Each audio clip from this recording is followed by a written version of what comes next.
Hello students. So in the last class we have proved the theorem number 3, which states that a subset of a metric space is closed if and only if its complement is open. It is an important theorem. After that we have solved one example. It was example number 16, in which we have shown that the every closed sphere is a closed set. Okay. Now today we will prove the theorem number 4. The theorem number 4 is, its statement of this theorem is, in any metric space x comma d, prove that number first, the intersection of an arbitrary family of closed sets is closed. Number second, the union of a finite number of closed sets is closed. Okay. So first of all, I want to tell you that proof of this theorem is however not given in our textbook. Okay, its proof is not given in the textbook, but I have proved this theorem for you so that if it is asked in the examination, then you should be able to prove this theorem likewise. Okay, also this theorem is important as the theorem number 1 was also important. This theorem number 4, follows by taking the complements from the theorem number 1.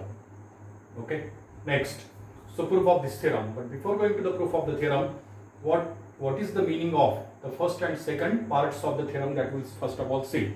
So first part says that the intersection of an arbitrary family of closed sets is closed.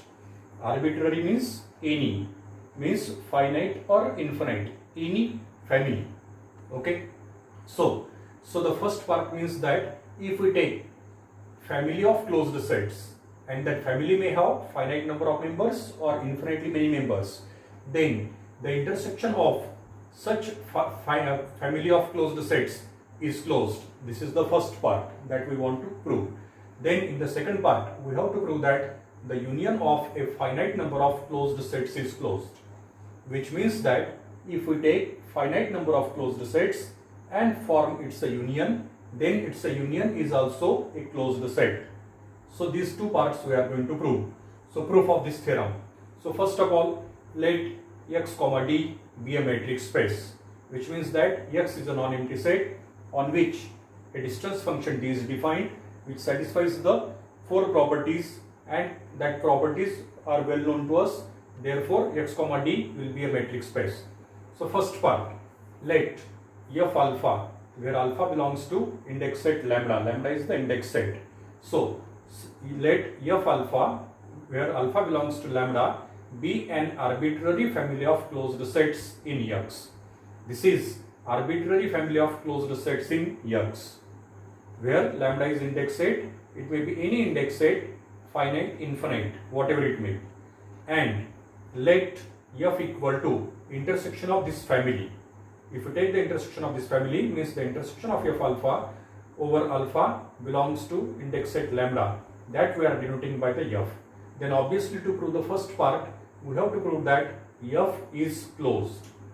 Okay, then we have to show that set f is closed. So this can be shown very easily by using the theorem number 3, by using theorem number 1, and also by using the theorem number and also by using the set theory.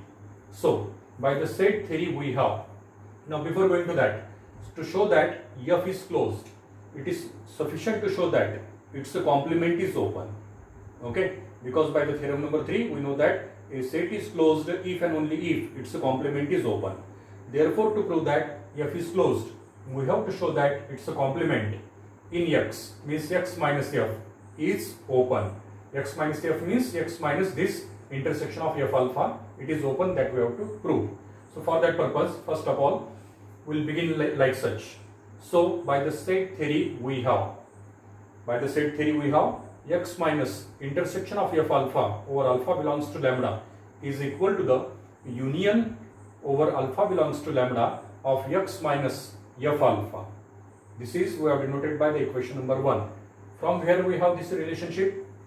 In the set theory we know the well known De Morgan's law. From that De Morgan's law we have this, the De Morgan's law for the two sets A and B is, what is it? So it is A intersection B, it's a complement, is equal to the A complement union B complement.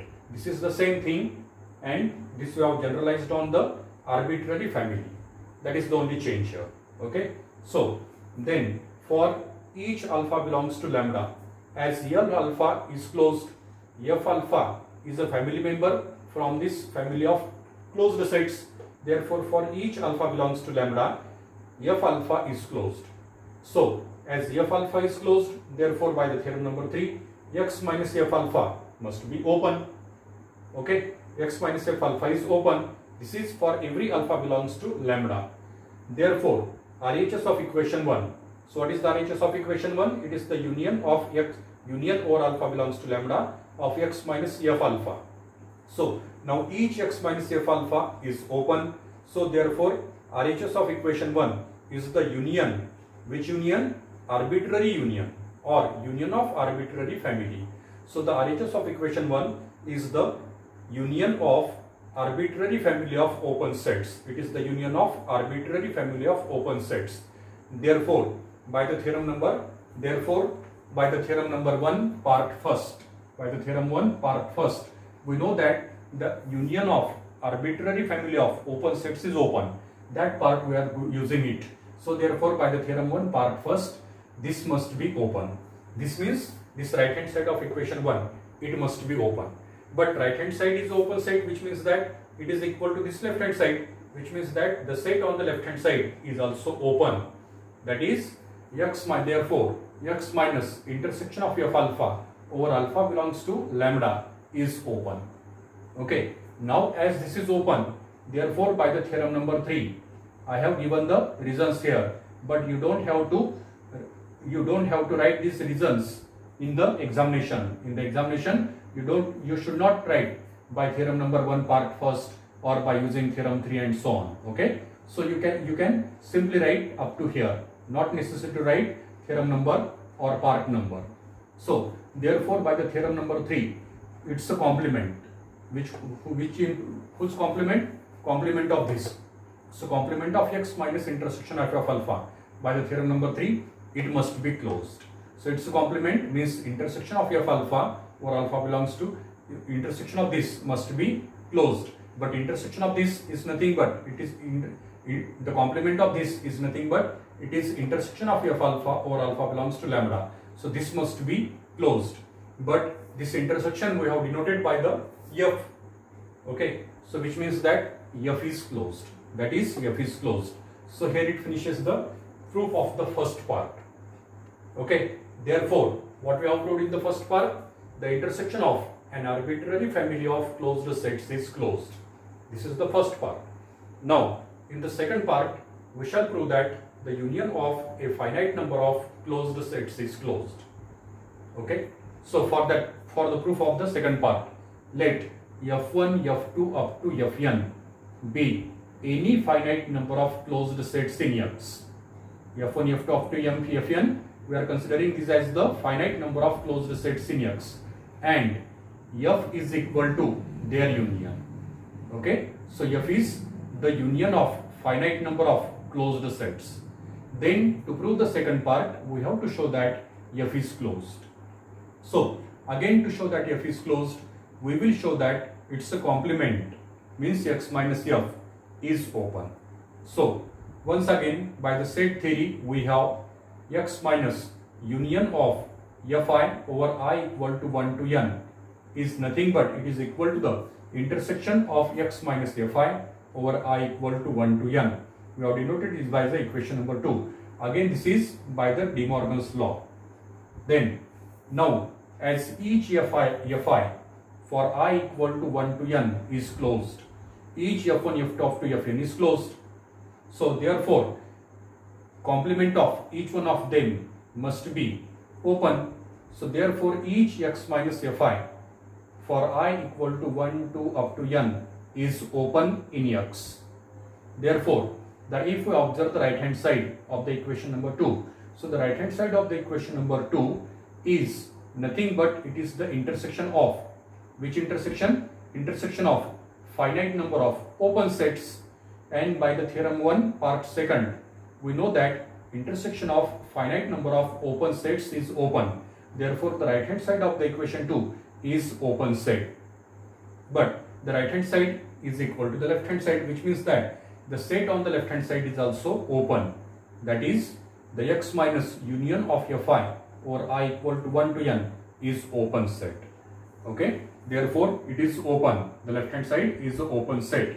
By the theorem 1 part 2nd, right hand side is open and it is equal to the left hand side. Therefore left hand side set is also open, and this is open. Therefore again we will use the theorem number 3.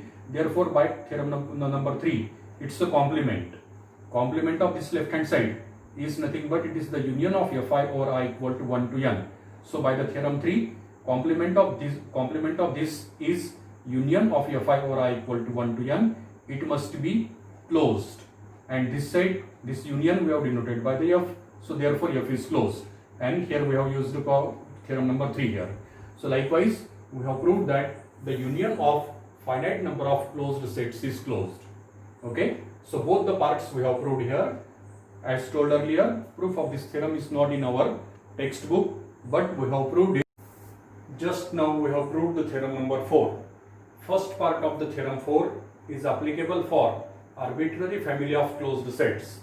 Means it is applicable for the finite number of closed sets as well as for the infinitely many closed sets. But however, the second part is applicable only for the finite number of sets. It is not applicable for the arbitrary family, means the infinite number of sets. So that we will mention as a remark. So, however, the union of an arbitrary family of closed sets is need not necessarily a closed set, which means that if we form the union of arbitrary number of closed sets, then their union may be a closed set or may not be a closed set. That depends completely on those closed sets. It can be seen by these two examples, example 1 and example 2. So first example, consider the family of closed sets, family Fn, where n belongs to n, where Fn is equal to the closed interval 1 by n to 1. Here each Fn is a closed set for n belongs to n. Why it is a closed set? Because if you observe the Fn, then Fn for each n, Fn is a closed interval, and in the example number 16 we have shown that every closed interval is a closed set. Therefore each Fn is a closed set, and if we form it's a union, then union over I equal to 1 to infinity of Fn is equal to it is the semi-open interval 0 to 1, and this is not a closed set. Why it is not a closed set? Because if we consider the 0 is one of its limit points. 0 is one of the limit points of this set, and unfortunately 0 is not a member of this set. Therefore, by the definition, this set cannot be closed. This is not a closed set. And if we can observe from this one particular, for understanding purpose, we can go through this one diagrammatical presentation also.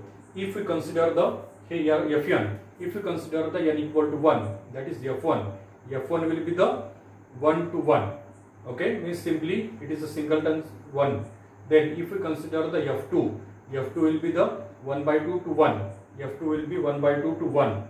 If we consider the F3 will be the 1 by 3 to 1. F4 will be the 1 by 4 to 1, and so on. If we consider this arbitrary union of Fn, then it consists of all those points which are greater than 0 and up to 1. However, it will not include the 0.